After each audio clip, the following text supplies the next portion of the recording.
Capítulo 22. David se fue de Gat y huyó a la cueva de Adulán.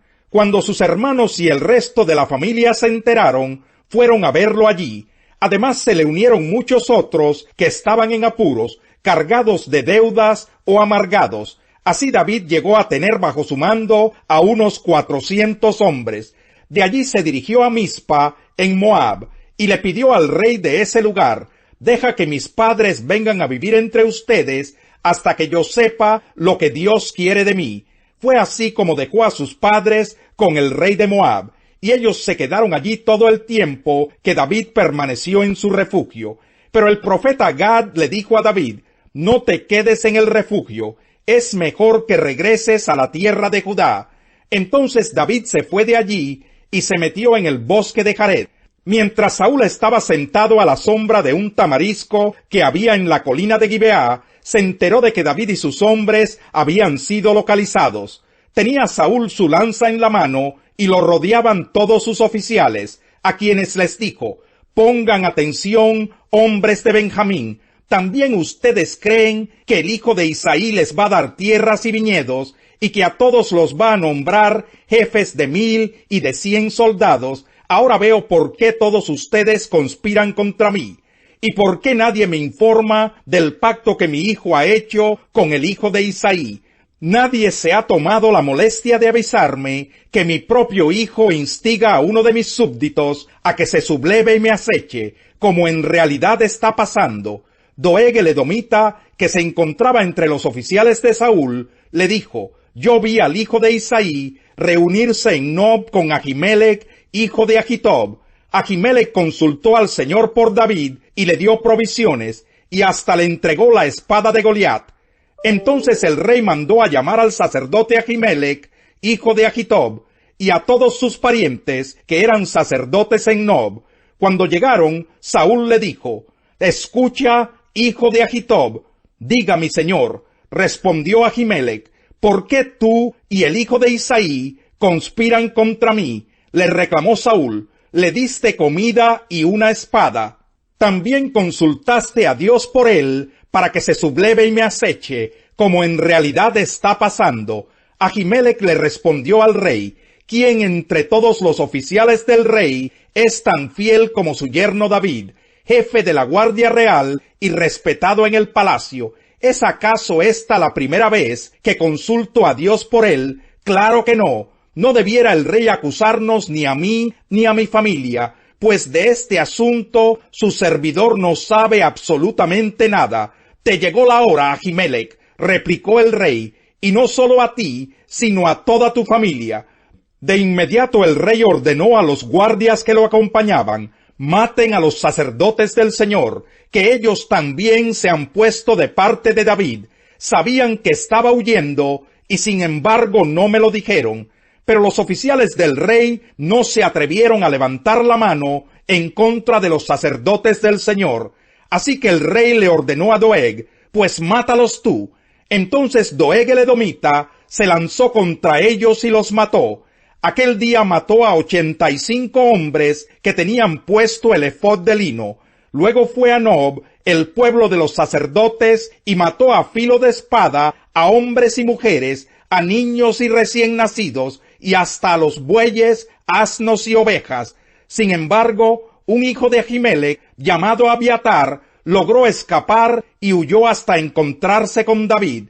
Cuando le informó que Saúl había matado a los sacerdotes del Señor, David le respondió: «Ya desde aquel día, cuando vi a Doeg en Nob, sabía yo que él le avisaría a Saúl. Yo tengo la culpa de que hayan muerto todos tus parientes, pero no tengas miedo. Quédate conmigo, que aquí estarás a salvo. Quien quiera matarte, tendrá que matarme a mí».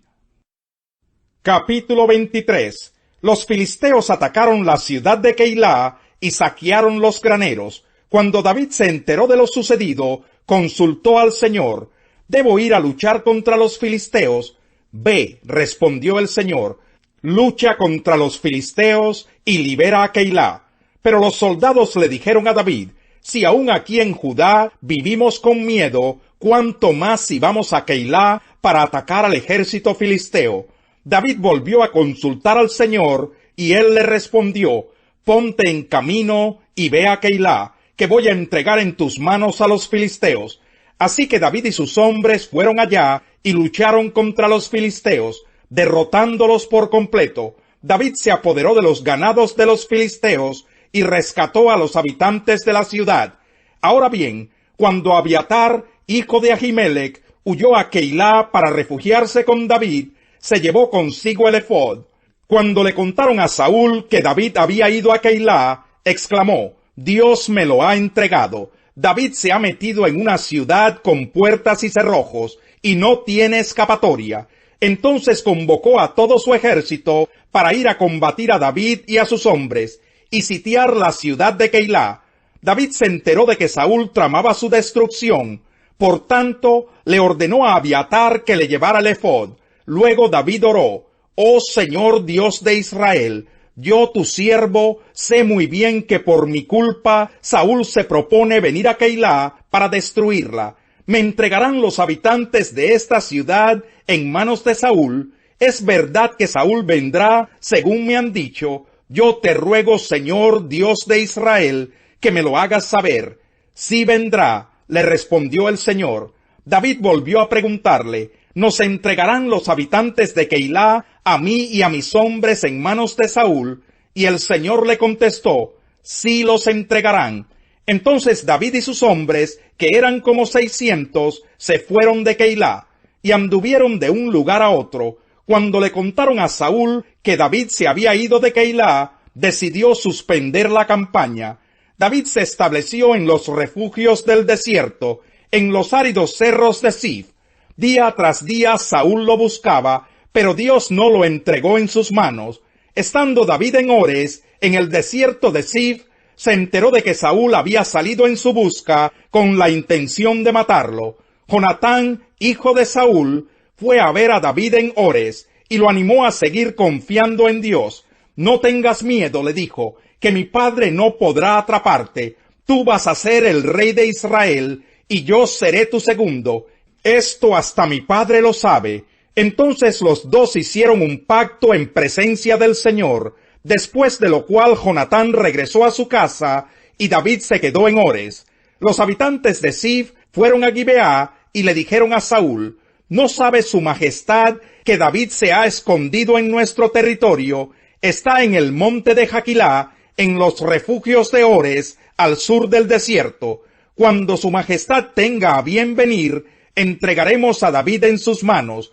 Que el Señor los bendiga por tenerme tanta consideración.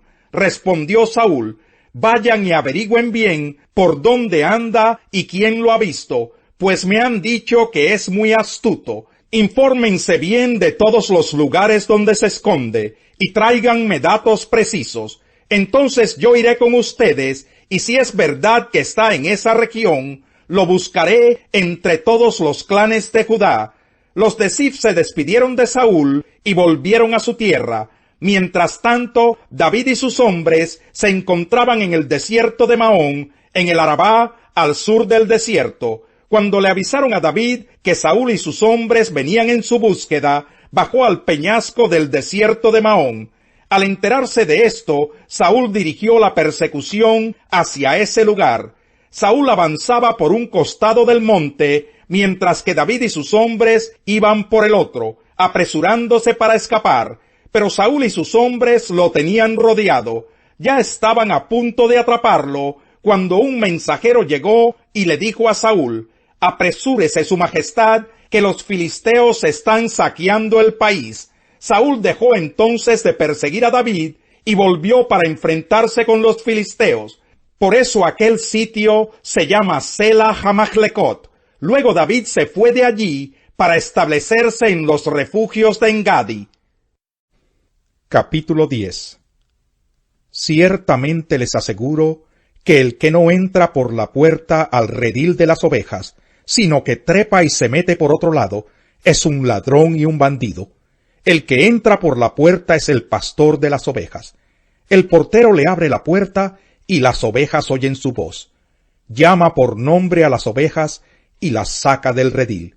Cuando ya ha sacado a todas las que son suyas, va delante de ellas, y las ovejas lo siguen porque reconocen su voz.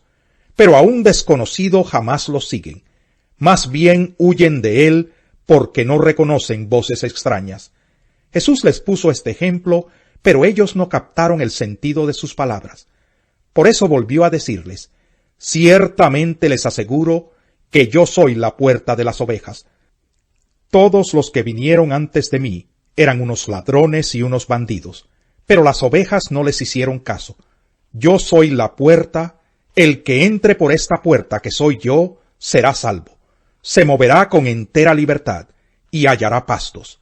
El ladrón no viene más que a robar, matar y destruir. Yo he venido para que tengan vida y la tengan en abundancia. Yo soy el buen pastor. El buen pastor da su vida por las ovejas. El asalariado no es el pastor, y a él no le pertenecen las ovejas. Cuando ve que el lobo se acerca, abandona las ovejas y huye. Entonces el lobo ataca al rebaño y lo dispersa. Y ese hombre huye porque, siendo asalariado, no le importan las ovejas. Yo soy el buen pastor. Conozco a mis ovejas y ellas me conocen a mí. Así como el Padre me conoce a mí, y yo lo conozco a él, y doy mi vida por las ovejas. Tengo otras ovejas que no son de este redil, y también a ellas debo traerlas. Así ellas escucharán mi voz, y habrá un solo rebaño y un solo pastor.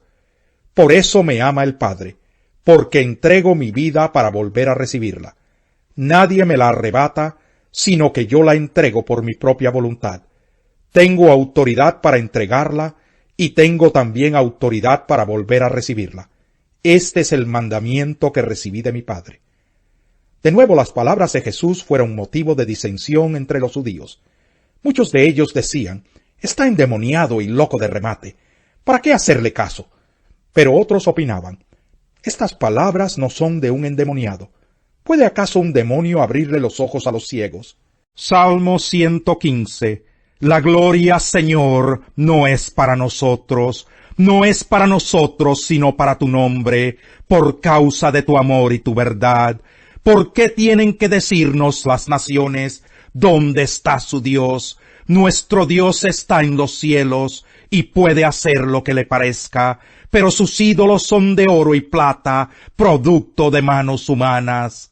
Tienen boca, pero no pueden hablar, ojos, pero no pueden ver, tienen oídos, pero no pueden oír, nariz, pero no pueden oler, tienen manos, pero no pueden palpar, pies, pero no pueden andar, ni un solo sonido emite su garganta. Semejantes a ellos son sus hacedores, y todos los que confían en ellos. Pueblo de Israel, confía en el Señor. Él es tu ayuda y tu escudo. Descendientes de Aarón, confíen en el Señor. Él es su ayuda y su escudo. Los que temen al Señor, confíen en Él. Él es su ayuda y su escudo. El Señor nos recuerda y nos bendice. Bendice al pueblo de Israel. Bendice a los descendientes de Aarón. Bendice a los que temen al Señor. Bendice a grandes y pequeños.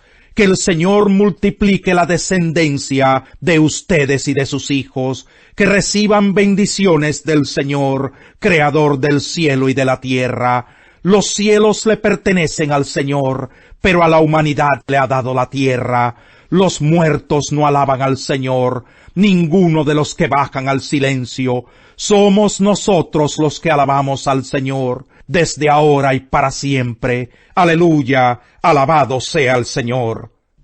El que es iracundo provoca contiendas, el que es paciente las apacigua. El camino del perezoso está plagado de espinas, pero la senda del justo es como una calzada,